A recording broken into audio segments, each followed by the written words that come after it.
I find this very interesting phenomenon in life. This phenomenon is called how to love your hobby without being shamed by normies. As in, how to love anime without being called weebs. How to love video games without being called a basement-dwelling loser. Now, most people who love these things would just give a fat middle finger to anyone who dare to say that their hobbies are shameful. Or just ignore what they say and not let any of their words affect them. But not these people. These people must desperately tell the world, guys, if I love anime, I'm not a loser, okay?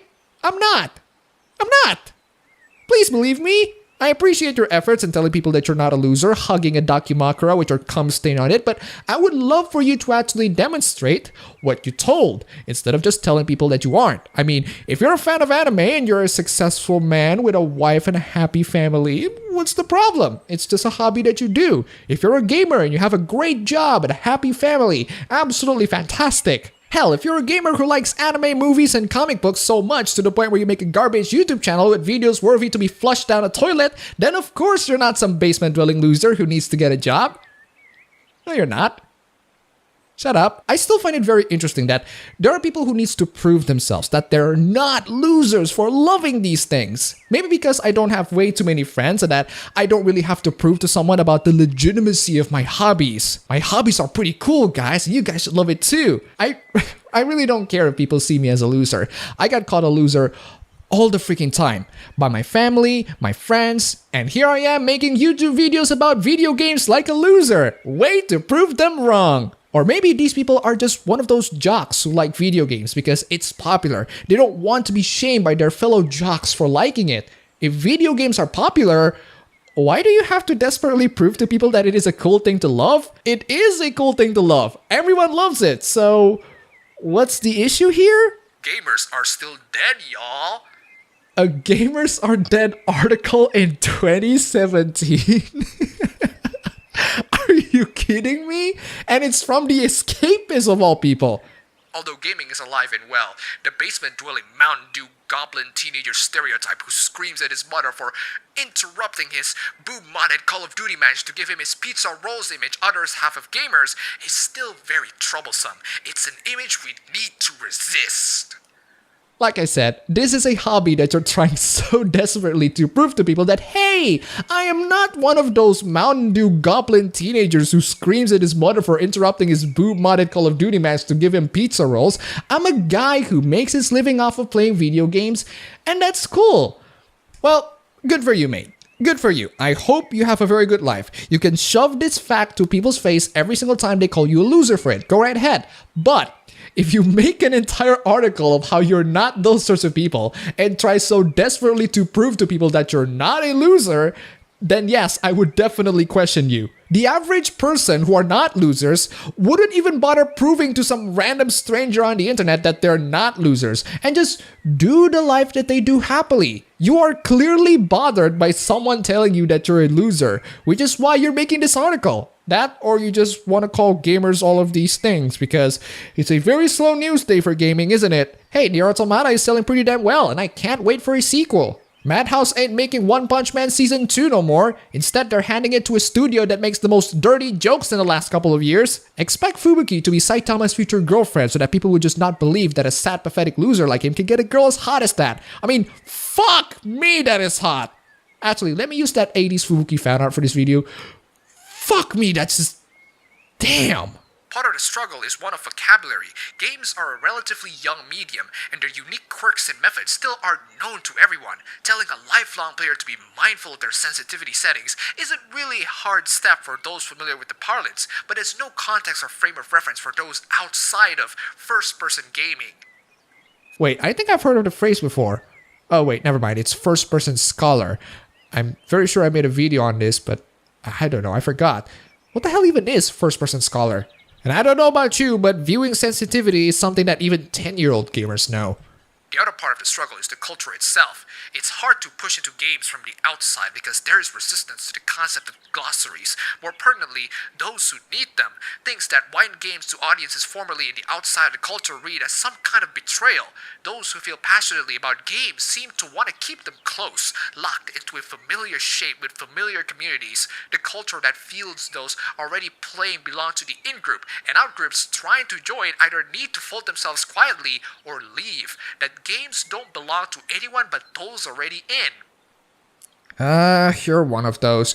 Gaming needs to be 100% inclusive crowd that I talked about in the past. Yes, the outgroups absolutely have to fold themselves to fit right into the gaming community. The reason is so that we don't have people pretending that they love video games when in reality they just love them because it's the coolest thing to love these days. And now you're trying so hard to desperately prove to people that it is the best thing ever. Guys, if video games is the next coolest thing ever, do you really have to prove it to someone else that playing video games is cool? If everyone plays it, why are you so damn afraid? Oh, because they're basement-dwelling loners. How are half of the population basement-dwelling loners? What about the women who are gamers? Are they basement-dwelling loners too? This culture is a problem, and one that manifests itself in a lot of ways. Women have a hard time pushing into game communities without the expectation to just tolerate the sexism already present.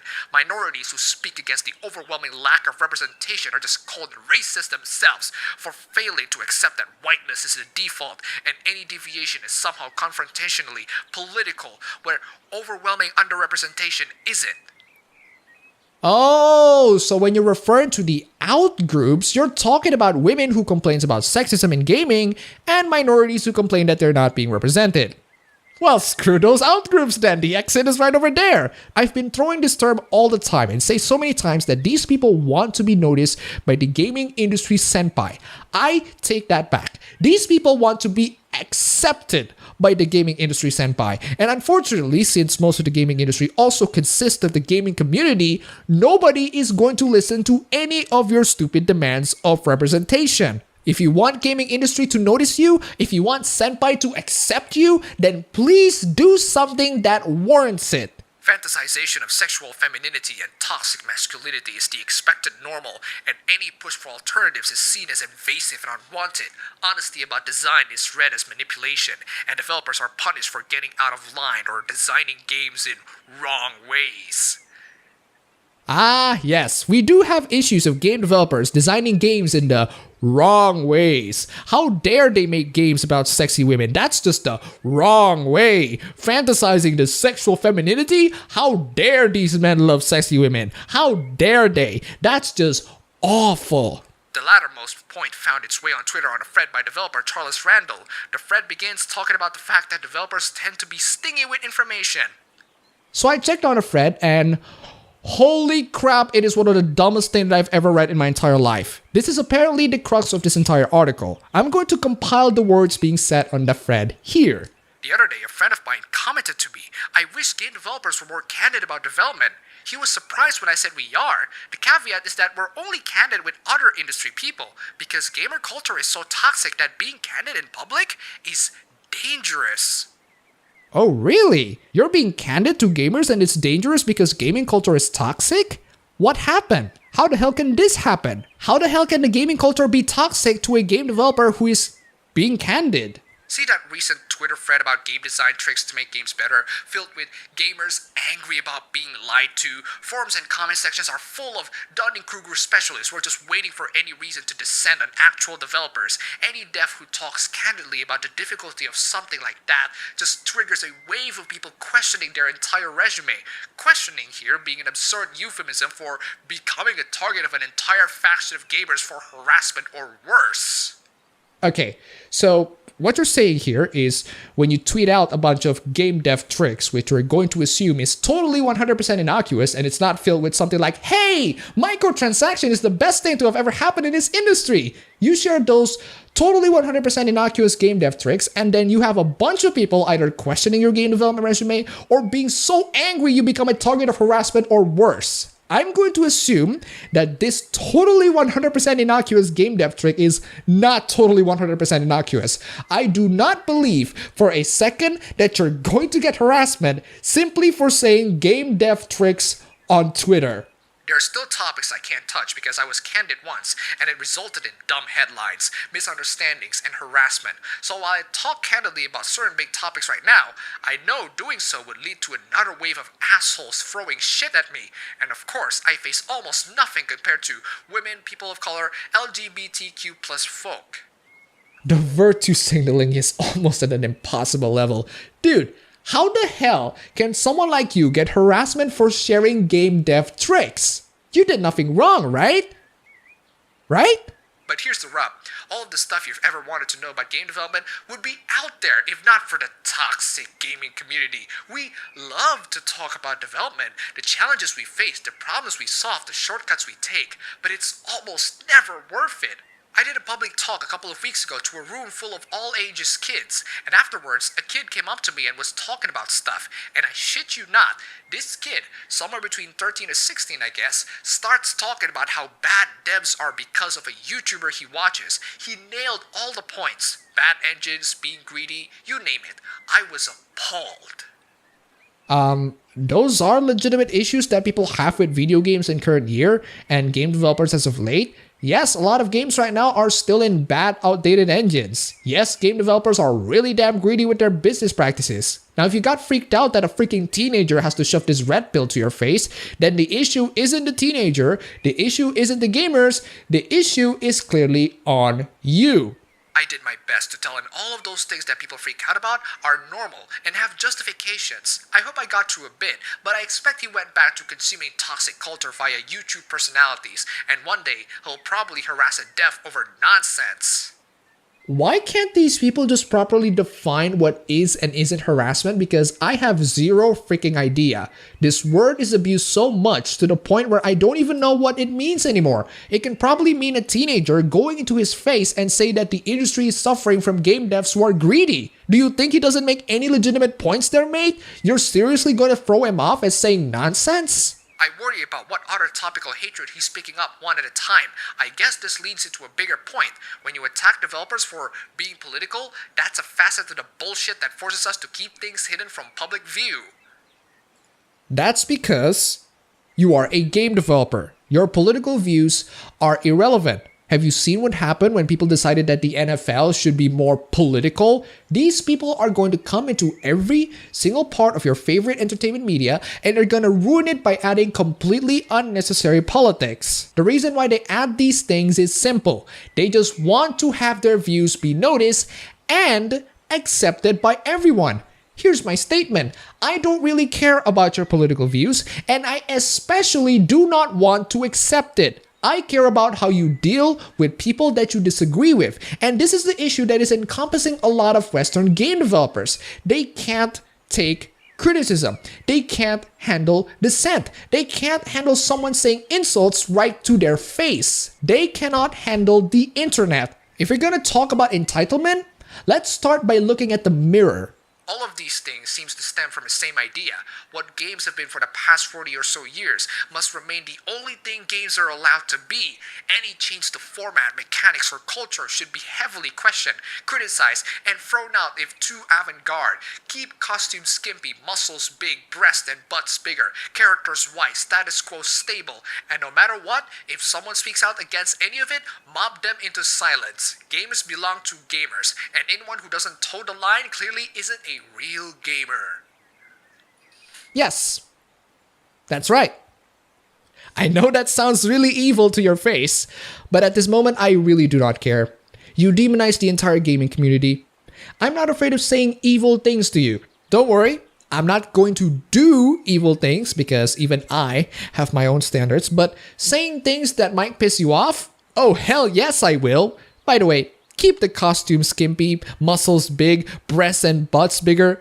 How are those bad things? They're awesome. If they're the status quo, my god, I love the status quo. And honestly, I don't care if the status quo is filled with white people. America dominates everything, and I'm gonna leave the developers to make whatever race they wanted. As long as it's great, I'm definitely down for it. You clearly hated it because you hate straight white men, and especially gamers. The problem this creates is that, from the outside, gaming appears to be a teen dude's clubhouse that hides copies of Playboy under their furniture, invites his friends over to objectify the girl who wears short skirts to class, believes strongly that minorities couldn't have realistically existed in fantasy medieval times, and vehemently defends the artistic merit of combat armor designed for and worn by lingerie models. At a glance, it isn't an image that seems wrong either. You know, every single time I have game journalists who go at me and say, you shouldn't characterize all game journalists to be horrible at games or bad at their job or be corrupt at their job, I'm going to shove this paragraph at their face. No, you did it first. You did this in 2014 and you're continuously doing it all the way until now. It didn't work out 3 years ago. It didn't work out 2 years ago. It didn't work out a year ago. It didn't work out now. So what's the freaking point of doing it again? What are you going to reach? What is the goal for constantly insulting gamers or shifting the blame to everybody? Are you trying to hide from the truth? Or do you just find joy in insulting people? Or maybe you really are one of those high school bullies that shame people for being nerds, and unfortunately being a nerd is popular right now, and you still shame them. Oh, you don't like it when we insult back. Too bad. This is simply a retaliation of a fire that you started. You want to make this fire bigger, or do you want to put it out? If you want to put it out, stop doing it and start doing your job. If you want to make it bigger, allow me to retort.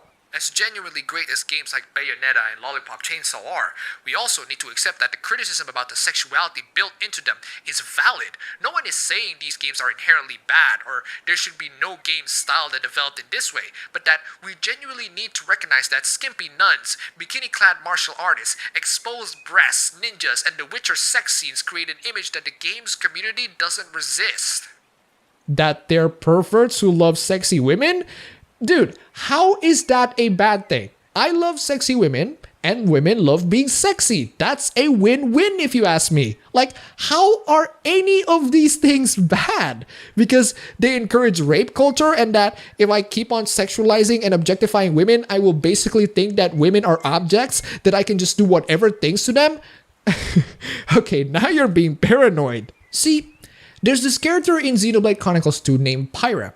Now keep in mind that I am the most perverted individual in the planet. I save thousands of sexy pictures I found on Twitter every month, and it's still going. I love that. I'm exposed with probably dozens of sexy pictures every single day.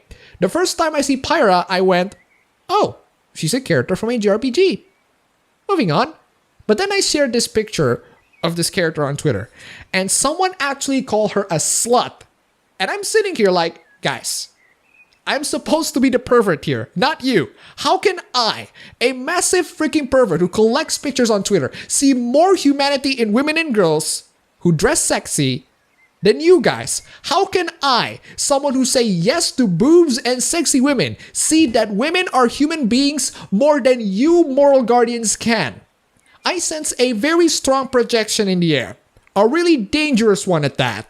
And when parts of the community do resist, they are met with very public and vocal dissent about how they're trying to censor games or accusing the community of uniformly being misogynist or racist. That's almost never the case, and acknowledging that the culture can sometimes resemble a sex-crazed white boys club is exactly why the visual of an energy drink downing troglodyte has never been entirely dispelled for what gamers are. We need to resist the apparent rule in this culture that games are above questioning sexist, racist, or adolescent design or cultural decisions. I cannot believe that you put two entirely different positions in the same paragraph. First sentence, you go, oh, we don't actually censor video games and we're not accusing the community of being misogynistic or racist, but then you go, the culture resembled a sex-crazed white boys club. We should challenge the sexist, racist, and adolescent design and cultural decisions of video games in the community. We should resist. Wow. This is peak cognitive dissonance. This article must be trolling. I never thought I would see this thing. This cannot be real. I refuse to believe this is real. things like feminist and racial critique of games are a part of the spectrum of what people who play and criticize games are, and have always been, without letting ourselves acknowledge these things as part of the natural discourse of games, then it will always feel a little bit juvenile. It will always seem to people that our dramatic space operas are just sex games with blue aliens. It will always appear to senators and lawyers that our violence is harmful, fantasizing, rather than just one of the many tools in games storytelling belts. And you know what I say to those people? Fuck you and fuck off. Your opinions are garbage. Your feminist and racial critique are garbage. Your video games cause lots and lots of violence critique are garbage. I've made way too many videos criticizing your critiques with my own rebuttals because these critiques are horrendous. They are awful. And the thing is, we have tried to have an honest conversation about this with all of you. But one of your methods is just to run away when you're being put under scrutiny or claim victimhood when people are criticizing you. And that is sad because I honestly really want your opinion to matter. But you don't make it matter because you just throw it out into the public and avoid any sorts of backlash. This makes your opinion dangerous because it is not open for discussion. And any sort of dissent towards it is the mark of a monster. This is why people are constantly mocking you and insulting you because your opinions are destructive. They do not help. They create more and more division within the gaming community as if they aren't divided enough. And you're just making things to be not fun. Which is why I and so many other people are telling you to go the fuck away. Further, the longer aggressive disagreement to anything perceived as harming games is the culturally appropriate level-headed response. The longer even game developers will find this community toxic. Even from within, the rhetoric of war pervades disagreements more than actual discourse does. Games culture has an aggression problem, and it's time to own up to that. And let's start off this brilliant step into a better gaming community by kicking off the people who caused the aggression. People like you specifically. Dispelling the toxicity does mean taking a hard look in the mirror and honestly admitting that the toxic things that happen, even with the best intentions, are damaging. That is the basis of the harmful gamer label. What the rest of the world has internalized over years of boob babes, anime waifu, boob mousepads, underdressed heroines, white-only heroism, and violent revelry does not make our community look like the mature medium games have largely become over the years. As long as the community keeps throwing very public, very aggressive tantrums at anyone pointing this out, though, it will keep looking this way. And I do not give a damn. I don't care if you characterize us as people who have waifu pillows, boob mousepads, people who love underdressed heroines, and just horrendous white male who play only as them and stay in their mother's basement. I will not be affected by your insults. I will still play my boob-tastic, testosterone-driven video games and fap to sexy women. You can call me a loser, you can say that I have no life, you can say that I should go out of the basement. Guess what? You can only say. I can not only say back, but I can also do. And you know what I'm gonna do? I'm gonna grab this controller, stay in this lovely basement with my Dakimakura, and I'm telling you to fuck off. I will still play video games. I will still make videos because you clearly do not like all of those things. You clearly do not like me loving sexy women. You clearly do not like me criticizing you. You clearly do not like others doing the same things that I do. And every single time, you're adding more and more to the list of things that you don't like, which makes it easier for me and so many other people to offend you. And that, frankly enough, is a good thing because you are not welcome here. We do not accept people who come into certain communities with the intention of dividing and conquering them.